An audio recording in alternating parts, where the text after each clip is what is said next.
Pencegahan dan Pengendalian Virus Corona atau COVID-19 kembali menggelar konferensi pers terkait update penanganan virus corona atau COVID-19 di ruang Comment Center Martapura. Ketua Gugus Tugas Pencegahan dan Pengendalian Virus Corona atau COVID-19 Kabupaten Banjar, Haji Muhammad Hilman, didampingi Kepala Dinas Kesehatan Kabupaten Banjar, Dr. Diaudin, dan Kepala Dinas Kominfo Statistik dan Persandian Kabupaten Banjar, Haji Muhammad Aidil Basit. Kepala Dinas Kesehatan Kabupaten Banjar, Dr. Diaudin, menyampaikan bahwa jumlah yang saat ini status orang dalam pemantauan atau ODP sebanyak 111 orang, kemarin ODP sebanyak 102 orang, dan ada kenaikan jumlah. Adapun untuk pasien dalam pemantauan atau PDP tidak ada kenaikan, yakni tetap 2 orang. Status ODP, orang dalam pemantauan, dan masih 2 orang yang dalam status PDP, pasien dalam pemantauan. Nah, secara detail terkait dengan kondisi warga kita yang mendapatkan status PDP itu nanti akan dijelaskan oleh juru bicara Kepala Dinas Kesehatan Kabupaten Banjar, Pak Dr. Diaudin. Nah, perkembangan terkini yang pertama itu sudah ada terbit PMK dan juga ada edaran dari Mendagri terkait dengan tidak dimanfaatkannya atau tidak disalurkannya penghentian proses pengadaan barang jasa untuk dana alokasi khusus, kecuali dana alokasi khusus bidang pendidikan dan dana alokasi khusus bidang kesehatan. Di bidang pendidikan itu sendiri untuk pembangunan gelanggang olahraga dan untuk perpustakaan tidak diperkenankan juga.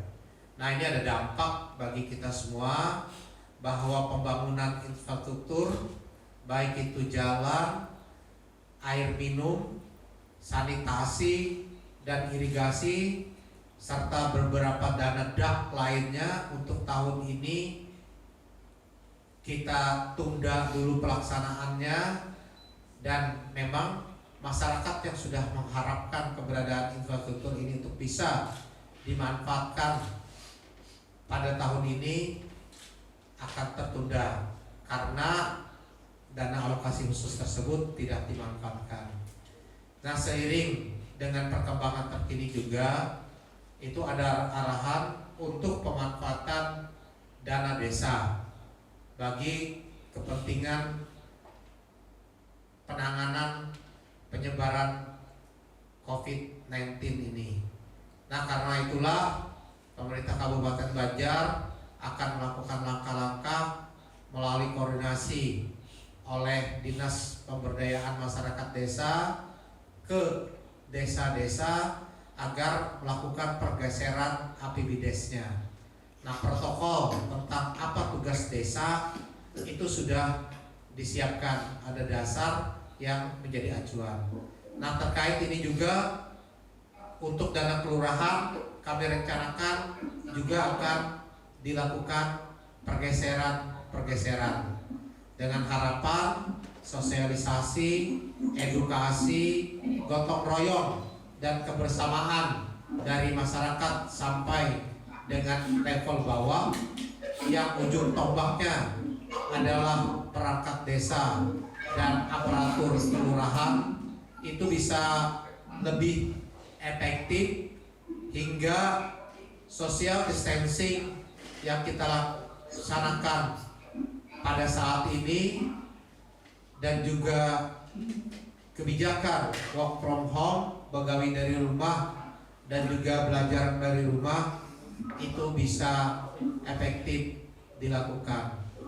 Nah, yang masih kendala bagi kami sampai dengan saat ini adalah terkait dengan terbatasnya alat pelindung diri bagi tenaga kesehatan, baik itu yang ada di Rumah Sakit Umum Daerah Ratu Jaleha Martapura maupun yang ada di puskesmas yang merupakan garda terdepan terkait dengan penanganan virus corona disease 19 di wilayah Kabupaten Banjar.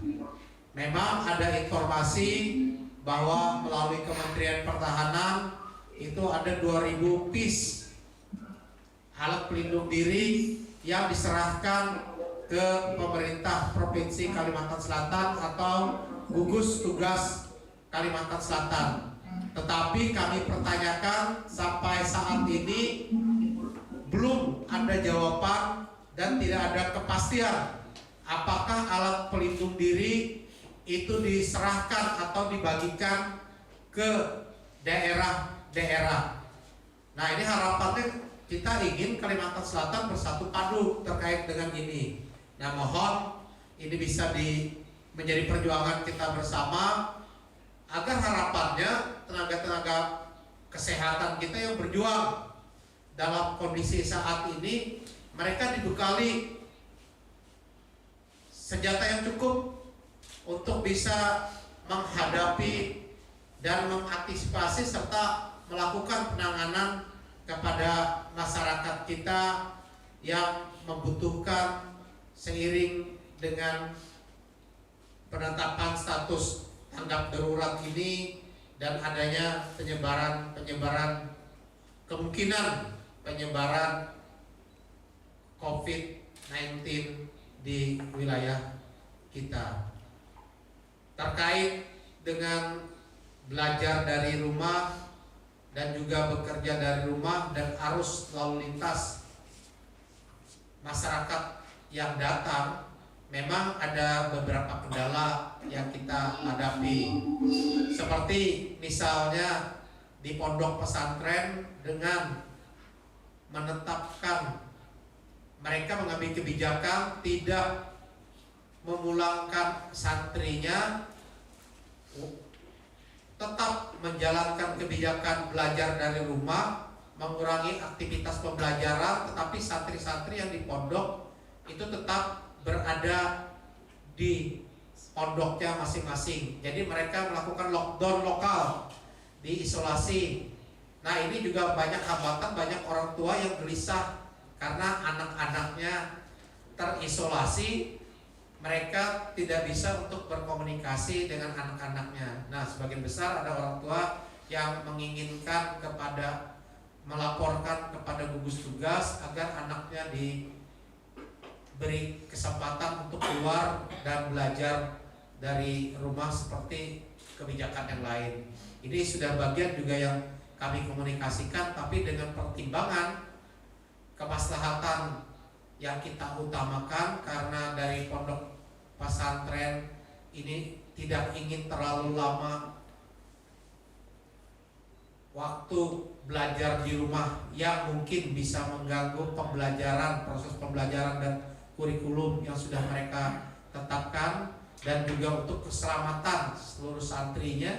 Memang kebijakan memilih tetap berada di pondok dengan isolasi yang dilakukan itu memang pilihan terbaik. Jadi ini juga mohon diinformasikan dan disampaikan kepada masyarakat yang anak-anaknya saat ini masih berdiam di pondok, tidak diperkenankan pulang ke rumah, agar tetap tenang terkait dengan kondisi kesehatannya dan terkait dengan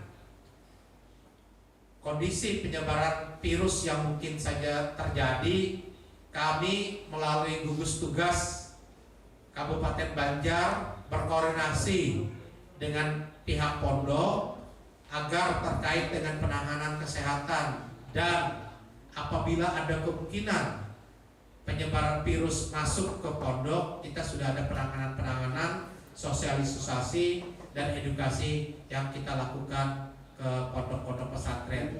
Jadi orang tua harapannya bisa bersabar dan mengikhlaskan keadaan ini lebih baik. Kita bertahan sebentar dengan harapan keselamatan dan juga pembelajaran mereka bisa terus berlangsung dengan baik untuk masa-masa yang akan datang.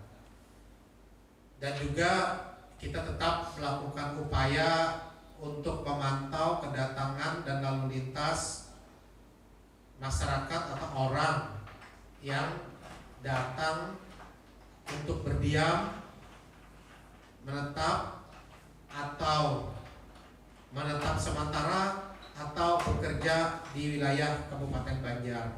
Nah, kemarin juga ada kegelisahan terkait dengan pelaksanaan pekerjaan konstruksi yang ada proyek pembangunan yang sedang berjalan. Mereka mendatangkan tenaga kerja dari luar daerah. Nah, ini juga jadi pengalaman baru yang kami dapatkan. Jadi kami juga koordinasi terkait dengan protokol penyelenggaraan konstruksi yang kami sosialisasikan kepada kegiatan-kegiatan proyek pembangunan, baik itu yang dilaksanakan oleh pemerintah maupun swasta. Karena pekerja-pekerja proyek tersebut sebagian besar juga tenaga-tenaga yang berasal dari luar daerah Kabupaten Banjar, seperti dari Jakarta, Jawa Timur, Yogyakarta, dan Jawa Tengah. Nah, ini juga bagian yang akan kita pantau keberadaannya, karena mereka menginginkan pembangunan itu tetap terus berlangsung, sedangkan kondisi saat ini kita rentan.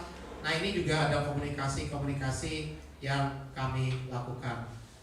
Mungkin itu awal yang kami sampaikan. Selanjutnya kami persilahkan kepada Dr. Diyaudin untuk memberikan penjelasan selanjutnya.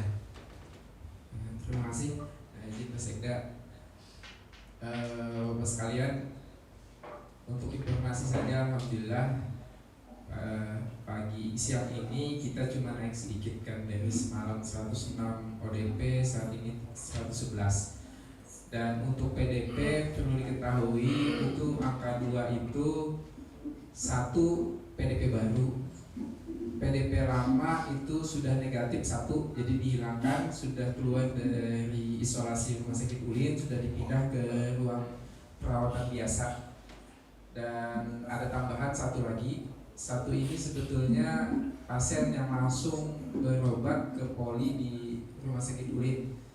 Jadi kita tadi malam sudah alhamdulillah hilang 1, ternyata malam itu juga jam 12 ditelepon tambah 1 lagi, jadi kita tetap 2. Nah, doakan saja dengan tren yang sudah sangat sedikit naiknya, mudah-mudahan ke depan tetap naiknya sedikit. Untuk informasi juga, siang ini tim masih ada di bandara, tim dinas kesehatan itu ada santri sekitar 25 yang datang ke Surabaya. Jadi ini masih di sana mendata. Jadi memang ODP ini kemungkinan akan masih bertambah karena harus datang dari bandara itu masih ada. Mungkin itu dulu yang bisa disampaikan. Tim Liputan Kominfo Banjar melaporkan.